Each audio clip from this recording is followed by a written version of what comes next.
Hi hello friends, welcome back. Premam സീരീസിൻ്റെ എല്ലാ എപ്പിസോഡും ഞാൻ ഈ ഒരു ചാനലിൽ അപ്ലോഡ് ചെയ്യാറുണ്ട്. അപ്പോൾ നിങ്ങൾക്ക് ഈ ഒരു ചാനൽ ഇഷ്ടമാവുകയാണെങ്കിൽ സബ്സ്ക്രൈബ് ചെയ്യാനും സപ്പോർട്ട് ചെയ്യാനും മറക്കല്ലേ കേട്ടോ. വീഡിയോ ഇഷ്ടമാവുകയാണെങ്കിൽ ഒരു ലൈക്കും ഹൈപ്പൊക്കെ തന്ന് സബ്സ്ക്രൈബ് ചെയ്യണേ. അധ്യായം 495 മുതൽ 500 വരെയുള്ള എപ്പിസോഡിൻ്റെ റിവ്യൂ ഉണ്ടോ ഞാൻ പറയുന്നത്. എല്ലാം ഒന്ന് ചുരുക്കി പറഞ്ഞേക്കാം. അപ്പോൾ വീഡിയോ എല്ലാവരും ലൈക്ക് ചെയ്യാൻ മറക്കല്ലേ. അച്ഛൻ എപ്പോൾ വേണമെങ്കിലും ഇങ്ങോട്ടേക്കൊക്കെ വരാം, അതിനൊന്നും യാതൊരു തടസ്സവുമില്ല. നീലിമയാണിത് പറയുന്നത്. അപ്പോഴാണ് വിശ്വനാഥൻ അയാളുടെ നെഞ്ചിൽ കൈവച്ചുകൊണ്ട് തന്നെ നിൽക്കുന്നതായിട്ട് നീലിമ കണ്ടു. പെട്ടെന്ന് തന്നെ നീലിമ ചോദിക്കുന്നുണ്ട്, എന്തു പറ്റിയച്ചാ? ഏയ് ഒന്നുമില്ല മോളെ, വല്ല ഗ്യാസിൻ്റെതുമായിരിക്കും, നെഞ്ചിലൊരു വല്ലാത്ത കുളത്തൽ പോലെ, വിശ്വനാഥൻ പറഞ്ഞു. ഡോക്ടറെ കാണണോ അച്ഛാ എന്ന് സിദ്ധാർത്ഥാണ് പിന്നീട് ചോദിക്കുന്നത്. തൻ്റെ കുട്ടികൾ തന്നെ വളരെയധികം സ്നേഹിക്കുന്നുണ്ട് എന്ന് അയാൾക്ക് ആ സമയത്താണ് മനസ്സിലാക്കാനൊക്കെ സാധിച്ചത്.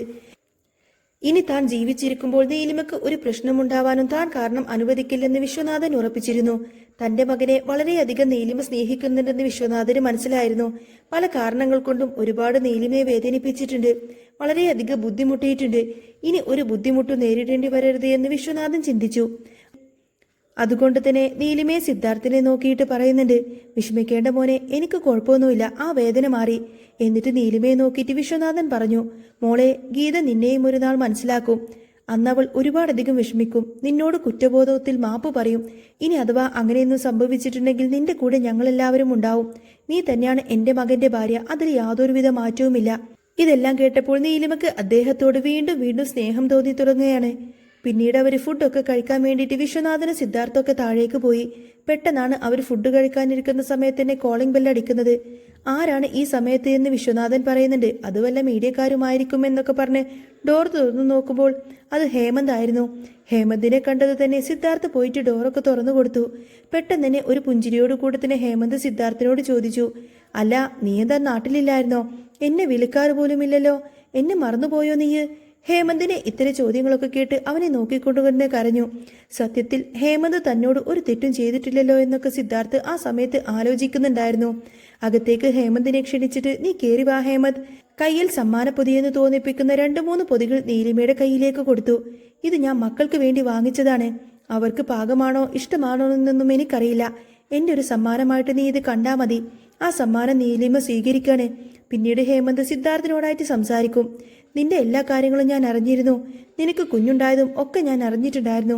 ഈ സമയത്ത് നിനക്ക് എൻ്റെ സാമീപ്യം വളരെയധികം ആവശ്യമാണെന്ന് എനിക്കറിഞ്ഞതുകൊണ്ടാണ് ഞാൻ ഇപ്പോൾ നിന്നെ കാണാൻ ഇങ്ങോട്ടേക്ക് വന്നത്.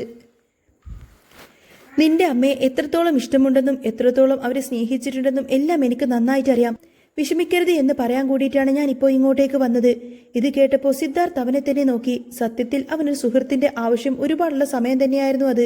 എത്രയൊക്കെ വെറുക്കാമെന്ന് പറഞ്ഞു കഴിഞ്ഞാലും ഗീതാമ്മ അവന് പ്രധാനപ്പെട്ട ഒരു വ്യക്തി തന്നെയായിരുന്നു. ഇപ്പോഴാണ് അമ്മയെ പൂർണ്ണമായിട്ടും തള്ളിക്കളയുന്നത്. അത് വളരെയധികം ബുദ്ധിമുട്ടി എടുക്കുന്ന തീരുമാനം തന്നെയായിരുന്നു. പിന്നീട് ഹേമന്ത് കുറെ കാര്യങ്ങളൊക്കെ സംസാരിച്ചതിന് ശേഷം മുകളിലേക്ക് പോവാണ് സിദ്ധാർത്ഥിന്റെ കുട്ടികളെയൊക്കെ കാണാൻ വേണ്ടിയിട്ട്. പക്ഷേ അവനെ എടുക്കാനോ ലാളിക്കാനോ ഒന്നും സാധിച്ചില്ല. പിന്നീട് നീലിമയോടായിട്ട് പറയുന്നുണ്ട്, കുട്ടികളെ കണ്ടു കഴിഞ്ഞാൽ ഞാൻ തിരികെ പോകും. ഇപ്പോൾ സിദ്ധുവിന് ഒരു സാമീപ്യം ആവശ്യമുള്ളത് കൊണ്ട് മാത്രമാണ് ഞാൻ ഇങ്ങോട്ടേക്ക് വന്നത് എന്നൊക്കെ ഹേമന്ത് പറയും. പക്ഷേ സിദ്ധാർത്ഥിന് ആ സമയത്ത് അറിയാം ഹേമന്തിന് തന്നോട് തെറ്റൊന്നും ചെയ്തിട്ടില്ല. അതുകൊണ്ട് തന്നെ ഹേമന്തിനെ പിണക്കാനും തനിക്ക് പറ്റില്ല.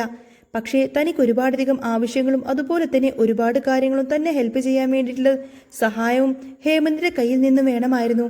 പക്ഷേ പിന്നീട് സിദ്ധാർത്ഥ് ഇതൊക്കെ വിചാരിച്ചു നിൽക്കുമ്പോഴേക്കും ഹേമന്ത് തിരികെ പോവാണ്. കാരണം പഴയ സുഹൃത്തും ഒരുപാട് ഒന്നിച്ച് സംസാരിച്ചുകൊണ്ടൊക്കെ ഒരു ദിവസമായിരുന്നു അത്. ഹേമന്തിനാണ് ഒരു പിണക്കം മാറിയതിന്റെ സന്തോഷം തന്നെയായിരുന്നു സിദ്ധാർത്ഥിന്റെ മുഖത്ത്. പക്ഷേ അവൻ എന്തൊക്കെയോ ഭയമൊക്കെ സിദ്ധാർത്ഥിന്റെ മനസ്സിലുണ്ടായിരുന്നു. അത് ഭാര്യയെയും കുട്ടികളെയൊക്കെ കുറിച്ച് ഓർത്തുകൊണ്ട് തന്നെയായിരുന്നു. പിന്നീട് സിദ്ധാർത്ഥിനോടായിട്ട് അമൽ എന്ന് പറയുന്ന ഒരു വ്യക്തി സംസാരിക്കുന്നുണ്ട്. ബിസിനസ് കാര്യങ്ങളാണ് അവർ സംസാരിക്കുന്നത്. വെള്ളിത്തിരയിലേക്ക് എന്ന് പറയുന്ന ഒരു കാസ്റ്റിംഗ്, അങ്ങനെയുള്ള കാര്യങ്ങളാണ് സിദ്ധാർത്ഥിന്റെ അടുത്ത് സംസാരിക്കുന്നത്. എന്നിട്ട് സിദ്ധാർത്ഥിനോട് പറയുന്നത്, എനിക്ക് നിങ്ങളുടെ ഒരു ഹെൽപ്പ് വേണം. ഒരു സിനിമ ചെയ്യണമെന്ന് എനിക്ക് നന്നായിട്ട് ആഗ്രഹമുണ്ട്. അതിനൊരു കഥയും കിട്ടിയിട്ടുണ്ട്. അതിനെക്കുറിച്ചൊക്കെ സംസാരിക്കാൻ ഞാൻ നിങ്ങളെ വിളിക്കുന്നത്. അത് കേട്ടപ്പോൾ സിദ്ധാർത്ഥ് വളരെയധികം താല്പര്യത്തോടു കൂടിയാണ് കേട്ടോ അയാളോട് സംസാരിക്കുന്നത്. സിനിമ, ഞാൻ താങ്കളെ സഹായിക്കണമെന്നൊക്കെ പറഞ്ഞാൽ അതൊരു തമാശ പറഞ്ഞതൊന്നും അല്ലല്ലോ. സഹായം എന്ത് വേണമെങ്കിലും എന്നോട് ചോദിച്ചോളൂ. ഷോർട്ട് ഫിലിമോ വല്ലതുമാണോ? അപ്പോൾ മറുതലക്കിൽ നിന്ന് പറയുന്നുണ്ട്, ഏയ് ഞാൻ ആ കഥയൊന്ന് ചുരുക്കി പറയാം മിസ്റ്റർ സിദ്ധാർത്ഥ്. ഈ സ്റ്റോറി ഒന്ന് കേട്ടിട്ട് അഭിപ്രായം പറഞ്ഞാൽ മതി. എന്താണ് ഉദ്ദേശിക്കുന്നത് എന്ന് സിദ്ധാർത്ഥിന് മനസ്സിലായില്ല. അങ്ങനെ അമൽ കഥ പറഞ്ഞു തുടങ്ങുകയാണ്. ചെറുപ്രായത്തിൽ അമ്മയ്ക്ക് വേണ്ടി വന്ന ഒരു സ്ത്രീയുടെ കഥ. അവൾ സിറ്റിയിലേക്ക് എത്തപ്പെട്ടു. വളരെയധികം പ്രയാസപ്പെട്ടുകൊണ്ടാണ് അവൾ ജീവിക്കുന്നത്. ആ അമ്മയും അവളുടെ മകനും അവിചാരിതമായ ഒരു പണക്കാരന്റെ മുന്നിൽ എത്തിപ്പെട്ടു. അയാൾ അല്പം ദേഷ്യക്കാരനാണ്. ഫാമിലി ബിസിനസ്സാണ് ചെയ്യുന്നതെങ്കിലും സ്വന്തമായി കഴിവ് തെളിയിച്ചിട്ടുള്ള ഒരാൾ തന്നെയായിരുന്നു അയാൾ അവരെ സംരക്ഷിക്കുന്നു. പിന്നീട് അവർ ഇപ്പോഴും രണ്ടുപേരും അങ്ങോട്ടും ഇങ്ങോട്ടേക്കും പരസ്പരം സ്നേഹിക്കുന്നു. പിന്നീട് അവർ വിവാഹിതരാവുന്നു. ഒരിക്കൽ അവൾ അറിയുന്നു തന്റെ അച്ഛന്റെ കുട്ടിയാണ് അവരെ സംരക്ഷിക്കുന്നത് എന്നൊക്കെ അറിയുന്നു. പിന്നീട് അതറിഞ്ഞ് ഒരുമിച്ച് ജീവിതം തുടങ്ങുമ്പോൾ അവർക്കിടയിൽ സംഭവിച്ചിട്ടുള്ള പ്രശ്നങ്ങളും അവർക്കിടയിലുള്ള ഒരു റൊമാൻറ്റിക് കാര്യങ്ങളൊക്കെയാണ് ഈ കഥയെന്ന് പറയും. ഇതെല്ലാം കേട്ടപ്പോൾ അയാളോട് സിദ്ധാർത്ഥ് ചോദിക്കുന്നുണ്ട്, ഇത് എന്റെ കഥയാണല്ലോ എന്ന്. സ്വന്തം കഥ മറ്റൊരാളിൽ നിന്ന് കേട്ട് ആ ഒരു സന്തോഷം സിദ്ധാർത്ഥിന്റെ മുഖത്തുണ്ടായിരുന്നു. അതെ, ഇത് നിങ്ങളുടെ കഥ തന്നെയാണ്, പക്ഷേ എനിക്കൊരു സിനിമയാക്കിയാൽ കൊള്ളാമെന്നുണ്ട്, അമൽ പറഞ്ഞു. അത് കേട്ടപ്പോൾ സിദ്ധാർത്ഥ് നീലിമയോട് ചോദിച്ചിട്ടല്ലേ എന്തും മറുപടി പറയാൻ പറ്റത്തുള്ളൂ എന്ന് ആലോചിച്ചു. ഞാൻ നിങ്ങളെ തിരിച്ചു വിളിച്ചാൽ മതിയോ? ഞാൻ ഈ ഒരു കാര്യം ഒരാളോട് കൂടെ ചോദിക്കട്ടെ, ഒരാൾ കൂടെ ആലോചിക്കാനുണ്ടെന്ന് പറയും. ഓ ഷുവർ, നിങ്ങൾ പിന്നീട് എന്നെ വിളിച്ചാൽ മതി. അല്ല, ആരോടാണ് ഈ കാര്യം ഡിസ്കസ് ചെയ്യേണ്ടത് എന്ന് എനിക്കറിയാം. Take your time. അത്രയും പറഞ്ഞ കൂട്ടത്തിന് ആ ഒരു കോൾ അങ്ങ് കട്ടാവുകയാണ്. പിന്നീട് സിദ്ധാർത്ഥ് നീലിമയോട് ഈ ഒരു കാര്യം പറയാൻ വേണ്ടി മുകളിലേക്ക് പോയി. പക്ഷേ അവിടെ എത്തിയിട്ടും കാര്യമൊന്നും സിദ്ധാർത്ഥ് നീലിമയോട് പറഞ്ഞില്ല. പക്ഷേ സിദ്ധാർത്ഥിന് എന്തോ പറയാനുണ്ട് എന്ന് നീലിമക്ക് മനസ്സിലായി. എന്ത് കാര്യമാണ് നിങ്ങൾക്ക് എൻ്റെ അടുത്ത് പറയാനുള്ളത്? എന്തെങ്കിലും ഉണ്ടെങ്കിൽ പറ. നീലിമ ചോദിക്കുന്നുണ്ട്. എടോ, നമ്മുടെ ലൈഫ്, നമ്മുടെ ജീവിതം സിനിമയാവാൻ പോകുന്നു. ഇത് കേട്ടപ്പോൾ നീലിമക്ക് വളരെയധികം സന്തോഷം തോന്നി. അപ്പൊ സിദ്ധാർത്ഥ് വിശ്വ പറഞ്ഞു, അതെ, വിശ്വാസം വരുന്നില്ലേ? ഞാൻ പറഞ്ഞത് സത്യമാടോ, നിന്റെ കഥ സിനിമയാവാൻ പോകുന്നു. അത് കേട്ടപ്പോൾ നീലിമ അവനെ നോക്കിയിട്ട് പറഞ്ഞു, ശരിക്കും എനിക്കിതൊന്നും വിശ്വസിക്കാൻ പറ്റുന്നേയില്ല. എന്റെ കഥ സിനിമയാവുമെന്ന് ഞാൻ സങ്കല്പിച്ചിട്ട് പോലുമില്ല. പക്ഷേ ഇപ്പൊ എന്താ പറയാ എനിക്കറിയില്ല. പക്ഷേ പറഞ്ഞു വരുമ്പോൾ ശരിക്കും ഇതിൻ്റെ ഒന്നും കഥയല്ല, നിങ്ങളുടെ കഥയാണ്. ഇതെല്ലാം നിങ്ങൾ കാരണമാണെന്നാണ് ഞാൻ വിശ്വസിക്കുന്നത്. നിങ്ങൾ എനിക്കൊരു ജീവിതം തന്നില്ലേ, എന്നെ സംരക്ഷിച്ചില്ലേ, എന്നെ സ്നേഹിച്ചില്ലേ, എന്റെ മക്കളെ നന്നായിട്ട് നോക്കുകയും ചെയ്തില്ലേ, നല്ലൊരു അച്ഛനായില്ലേ, എല്ലാത്തിനും ഉപരി എനിക്ക് നല്ലൊരു ഭർത്താവായില്ലേ. ഇതെല്ലാം എല്ലാവർക്കും അറിയാവുന്ന കാര്യം തന്നെയാണല്ലോ. പക്ഷേ ഇപ്പൊ നമ്മുടെ കഥ സിനിമയാകുമെന്നൊക്കെ കേൾക്കുമ്പോൾ ഞാനിപ്പോൾ അനുഭവിക്കുന്ന ആ ഒരു സന്തോഷം എനിക്ക് പറഞ്ഞറിയിക്കാൻ പറ്റുന്നില്ല സിദ്ധു. എന്നിട്ട് സംവിധായകനോട് നിങ്ങൾ എന്താ പറഞ്ഞത് എന്ന് നീലിമ ആകാംക്ഷയോടാണ് ചോദിക്കുന്നത്. അവൾക്ക് സത്യത്തിൽ അമൽ ഉദയനോട് നോ പറഞ്ഞു കാണുമോ എന്നുള്ള ആ ഒരു ഭയമുണ്ടായിരുന്നു. അതുകൊണ്ട് ഞാൻ അവന്റെ അടുത്ത് പിന്നീട് വിളിക്കാമെന്ന് പറഞ്ഞു.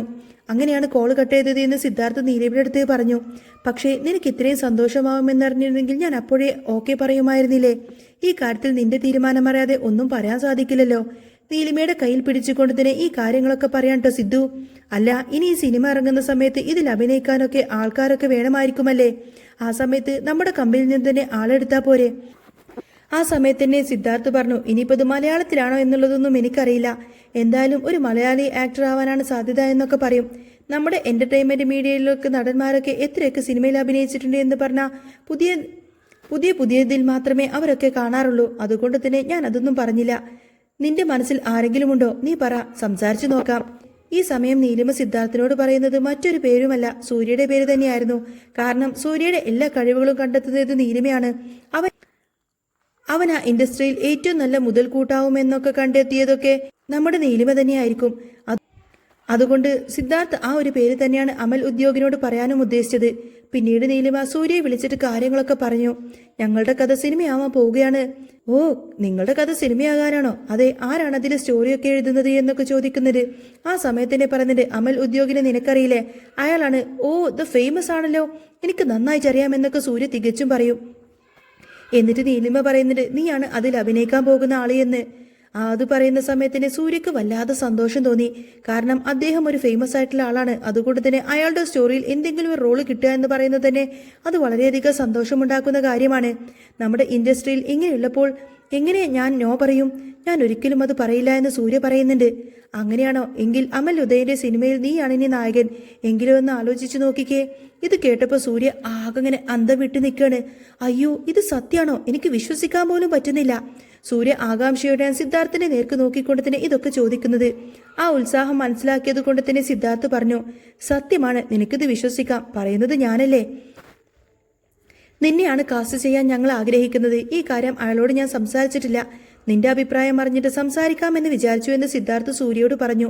ഈ സമയം സൂര്യയുടെ മനസ്സിൽ ഏകദേശം എന്തൊക്കെയോ ആശങ്കകളൊക്കെ ഉണ്ടായിരുന്നു. മറ്റൊന്നുമല്ല, തന്നെ പോലെ ഒരു പുതിയ ആളെ അമൽ ഉദ്യോഗ് അയാളുടെ സിനിമയിൽ എടുക്കുമോ എന്നുള്ള ചില സംശയങ്ങൾ.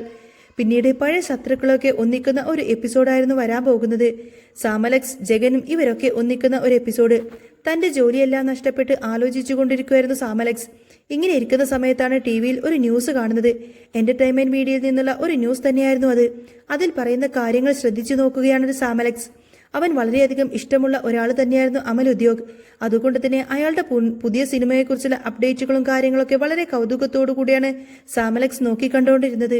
അതുകൊണ്ട് തന്നെ ഈ ഒരു ന്യൂസിൽ അയാൾ കണ്ടത് അമൽ ഉദ്യോഗിന്റെ പുതിയ സിനിമ അനൗൺസ് ചെയ്തു. പ്രശസ്ത വ്യവസായിയും എന്റർടൈനറും കൂടിയായിട്ടുള്ള സിദ്ധാർത്ഥ് വിശ്വയുടെ ജീവിതകഥയാണ് ഡയറക്ടർ അമൽ ഇത്തവണ സിനിമയാക്കുന്നത് എന്നതായിരുന്നു ആ ഒരു ന്യൂസ്. അത് കേട്ടപ്പോൾ സാം അലക്സ് വളരെയധികം ആശങ്കയിലായി. ആ ഒരു ജീവിതം സിനിമയാക്കാൻ മാത്രമുള്ള ഒരു ഉയർന്ന ജീവിതം തന്നെയാണ് സാം അലക്സ് തീരുമാനിച്ചു. ഈ സമയത്ത് തന്നെ സാം അലക്സ് അസൂയ കൊണ്ടും അതുപോലെ തന്നെ ദേഷ്യം കൊണ്ടും ഇരിക്കുകയാണ്. കാരണം സിദ്ധാർത്ഥിന്റെ ജീവിതം സിനിമയാക്കുക എന്നുള്ളത് ഇവനൊരിക്കലും ഉൾക്കൊള്ളാൻ പറ്റാത്ത കാര്യം തന്നെയായിരുന്നു. പക്ഷേ ഈ സമയം ഇവർ തീരുമാനിച്ചു വെച്ചത് എന്തായാലും അമൽ ഉദ്യോഗിനോട് കാര്യങ്ങളൊക്കെ പറയണം. അവരുടെ ലൈഫ് മറ്റുള്ളവർക്ക് ഇൻസ്പയർ ആവാൻ മാത്രമുള്ള കാര്യമൊന്നുമില്ല. ഈ സമയത്ത് തന്നെ സാം അലക്സ് കിരണിനെ വിളിക്കുന്നുണ്ട്. എന്നിട്ട് കിരണിനോട് ഈ കാര്യങ്ങളൊക്കെ പറയും. പക്ഷേ ഒരു ത്യാഗപൂർണമായിട്ടുള്ള ഒരു പ്രണയകഥയാണല്ലോ അയാൾ എടുക്കാൻ പോകുന്നത്. പക്ഷേ നീലിമയുടെ ജീവിതത്തിന് അതിനു മുന്നേയുള്ള കഥകൾ എന്താണ്? മറ്റൊരാൾ ചതിച്ചിട്ടാണ് സിദ്ധാർത്ഥിനെ സ്വന്തമാക്കിയത് എന്നൊക്കെ ഇവർ ന്യൂസ് പറഞ്ഞു വിട്ടാൽ ഈ സിനിമ അതോടുകൂടി അങ്ങ് അവസാനിക്കുമെന്നൊക്കെയാണ് കിരണും അതുപോലെ സാം അലക്സൊക്കെ തീരുമാനിക്കുന്നത്. അതുകൊണ്ട് തന്നെ നീലിമ ഒരു തെറ്റും ചെയ്തിട്ടില്ല എന്ന് കിരണിനറിയാം. പക്ഷേ സിദ്ധാർത്ഥിനെ തോൽപ്പിക്കണമെന്നുള്ള ഒരൊറ്റ ചിന്ത മാത്രമേ ഉള്ളൂ കിരണിന്റെ മനസ്സിൽ. ഈ സമയത്തിന് കിരണും സാം അലക്സൊക്കെ ആലോചിച്ചുകൊണ്ടിരിക്കുകയാണ്. സിദ്ധാർത്ഥിന് എന്തെങ്കിലും സംഭവിക്കണം, അതിന് ഷൂട്ടിംഗ് സെറ്റിലായാലും കുഴപ്പമൊന്നുമില്ല എന്നുള്ള രീതിയിലായിരിക്കും അവര്. പക്ഷേ അവളെക്കാളും ഭംഗിയുള്ള നടിമാരെ ഇറക്കി കഴിഞ്ഞാൽ നീലിമക്ക് പൊസസീവ്നെസ് അടിക്കും. ആ സമയത്ത് നീലിമ സിദ്ധാർത്ഥിനോടായിട്ട് പറയല്ലോ ഈ സിനിമ ചെയ്യണ്ട എന്നൊക്കെ. ആ സമയത്തിന് സാം അലക്സ് കിരണിന്റെ അടുത്ത് പറഞ്ഞു, നീ ചിന്തിച്ചതൊക്കെ വളരെയേറെ അങ്ങേയറ്റം പവർഫുൾ മൈൻഡാണോ, നിനക്ക് നല്ല മൈൻഡാണ് എന്നൊക്കെ പറഞ്ഞ് കിരണിനെ ഇങ്ങനെ ആക്കുന്നുണ്ട്. ആ സമയത്തിന് കിരൺ സാമിന്റെ മുഖത്തേക്ക് നോക്കിയിട്ട് ഇങ്ങനെ നോക്കിക്കൊണ്ടിരിക്കുകയാണ്. വീണ്ടും സാം അലക്സ് തുടർന്നു, എനിക്ക് വട്ടാണോ? ഈ ഐഡിയ ഞാൻ എന്റെ ഐഡിയ നിന്നോട് പറഞ്ഞപ്പോൾ ചാടി നീ ഇങ്ങോട്ടേക്ക് ചാടിക്കളിച്ചല്ലോ. നീ ഒരു ഐഡിയ എന്റെ അടുത്ത് പറഞ്ഞു. ഇതൊന്നും നടക്കാൻ പോകുന്നില്ല കിരൺ. പൊസസീവ്നെസ് ഒന്നും ഇവിടെ വർക്കൗട്ട് ആവില്ല. അവൾ അവളുടെ കാര്യം നോക്കി പോകും, അത്രയുള്ളൂ. അത് കേട്ട് കിരൺ ചമ്മയെ മട്ടിലിങ്ങനെ ഇരിക്കുകയാണ്. എടോ, ഞാൻ പെട്ടെന്ന് ആലോചിച്ചപ്പോൾ എനിക്ക് ഈ ഐഡിയ ആണ് കിട്ടിയത്. അതൊന്നും ഏൽക്കാൻ പോകുന്നില്ല മോനെ. നീ പറഞ്ഞ ഐഡിയ ഇതൊരു ചെറിയ കാര്യം നമുക്ക് എടുക്കാം. ഒരു സുന്ദരിയായ പെണ്ണ് ക്രഷ് ഉണ്ട്, സിദ്ധാർത്ഥ അങ്ങോട്ടേക്ക് ക്രഷ് ഉണ്ട് എന്ന രീതിയിൽ നമുക്കൊരു ന്യൂസ് അങ്ങോട്ടേക്ക് ഇറക്കാം. ആ ന്യൂസ് കാണുമ്പോൾ നീലിമ സിദ്ധാർത്ഥിനെ സംശയിക്കുമല്ലോ. ആ പെണ്ണ് സൈറ്റിൽ വന്നിട്ട് വർക്ക് ചെയ്യട്ടെ. അതോടുകൂടെ തന്നെ അവരുടെ ജീവിതകഥ അത്ര വലിയ കഥയൊന്നുമല്ല എന്ന് പ്രൊഡ്യൂസറും സംവിധായകനും ഒക്കെ അങ്ങ് അറിയും. ലൊക്കേഷൻ പ്രശ്നങ്ങൾ ഉണ്ടായി കഴിഞ്ഞാൽ അതുവഴി അവരുടെ ഈ ഒരു സിനിമ തീരുമാനം മാറ്റുമല്ലോ. അത് നല്ലൊരു ഐഡിയ ആണ്. എന്താ നിനക്ക് തോന്നുന്നത്? സാം പറഞ്ഞ ഈ ഒരു ഐഡിയ കിരണിന് നല്ലതാണ് എന്നൊക്കെ തോന്നി. കിരൺ പിന്നീട് ചിരിച്ചുകൊണ്ട് പറയുന്നുണ്ട്, സംഗതി കൊള്ളാം. പക്ഷേ ഞാൻ പറഞ്ഞ മണ്ടത്തര ഐഡിയയിൽ നിന്നാണല്ലോ നിനക്കിത് കിട്ടിയത്. അതുകൊണ്ട് ഇതിന്റെ ക്രെഡിറ്റ് എനിക്ക് തന്നെ വേണം. ഇതെന്താ ഇയാളിങ്ങനെ കൊച്ചു പിള്ളേരെ പോലെ എന്ന് ചിന്തിച്ച് സാം പറയുന്നുണ്ട്, ക്രെഡിറ്റ് ഒക്കെ നീ തന്നെ എടുത്തോ. പക്ഷേ ഇവനെ ഒന്ന് തരം താഴ്ത്തി കാണിച്ചാൽ മാത്രം മതി. അർഹതയില്ലാതെ ഒരുത്തനും ഇങ്ങനെ കയറി അങ്ങോട്ടേക്ക് തെളിയണ്ട. ആരവൻ? ഒരുത്തൻ ഒരുവളെ പ്രേമിച്ച് ഒരു കുട്ടിയും കൊടുത്തിട്ട് സാധാരണ ഒരു ജീവിതം നയിക്കുന്ന ഒരു മരമണ്ടൻ, അത്രയുള്ളൂ. ഇത് കേട്ട് കിരൺ പറഞ്ഞു, എന്തായാലും കാര്യങ്ങളെല്ലാം നീ ഉടനെ തന്നെ മുന്നോട്ട് നീക്ക്. നമ്മുടെ നായിക തന്നെ ആയിക്കോട്ടെ ആദ്യമായി ലൊക്കേഷനിലേക്ക് എത്തുന്നത്. അതേസമയം സാമും കിരണും കൂടെ പ്ലാൻ ഇടുകയാണ് അവരുടെ ആർട്ടിസ്റ്റിനുള്ള അങ്ങോട്ടേക്ക് വരാൻ വേണ്ടിയിട്ട്. ആ സമയത്ത് തന്നെ കിരൺ പറയുന്നുണ്ട്, നമ്മൾ ഒരു ആർട്ടിസ്റ്റിനെ അങ്ങോട്ടേക്ക് അയച്ചിട്ടൊന്നും കാര്യമില്ല, അവരെ സെലക്ട് ചെയ്യുന്നില്ല അയാള്. അതിനു മുൻപേ തന്നെ ഒരു ഓഡീഷൻ വെച്ച് കാണും. എന്തായാലും ഓഡീഷൻ ഡേറ്റും കാര്യങ്ങളൊക്കെ വരട്ടെ, നമുക്ക് നോക്കാം. നമ്മുടെ ആർട്ടിസ്റ്റുകളെ അങ്ങോട്ടേക്ക് പറഞ്ഞയക്കുമ്പോൾ മാത്രമാണ് നമുക്കും അതിന്റെ ഉള്ളിൽ കയറി പറ്റാൻ കഴിയത്തുള്ളൂ. അങ്ങനെ സാമും പറയുന്നുണ്ട്. പിന്നീട് സാമിന്റെ ചതി എന്താന്ന് വെച്ച് കഴിഞ്ഞാൽ എങ്ങനെയെങ്കിലും സിദ്ധാർത്ഥിന്റെ ജീവിതം സിനിമയാവുന്നത് അങ്ങ് നിർത്തി കളയണം. അവനൊരിക്കലും അങ്ങനെ വളർന്ന് പന്തലിക്കണ്ട എന്നൊക്കെ ചിന്തിച്ചുകൊണ്ട് തന്നെ സാം അലക്സും ഇവർ രണ്ടുപേരും കൂടി തീർക്കുന്ന ചതികളൊക്കെ ആയിരിക്കട്ടോ പിന്നീട് കാണാൻ പോകുന്നത്. എന്തായാലും ഇനി വരാൻ പോകുന്ന എപ്പിസോഡുകൾ നല്ല സൂപ്പർ ത്രില്ലിംഗ് എപ്പിസോഡുകളൊക്കെ തന്നെയായിരിക്കും. നിങ്ങൾക്ക് ഈ ഒരു ചാനൽ ഇഷ്ടമാണെങ്കിൽ സബ്സ്ക്രൈബ് ചെയ്യാനും സപ്പോർട്ട് ചെയ്യാനും മറക്കല്ലേട്ടോ. നെക്സ്റ്റ് വീഡിയോ ആയിട്ട് വരാം. ബൈ.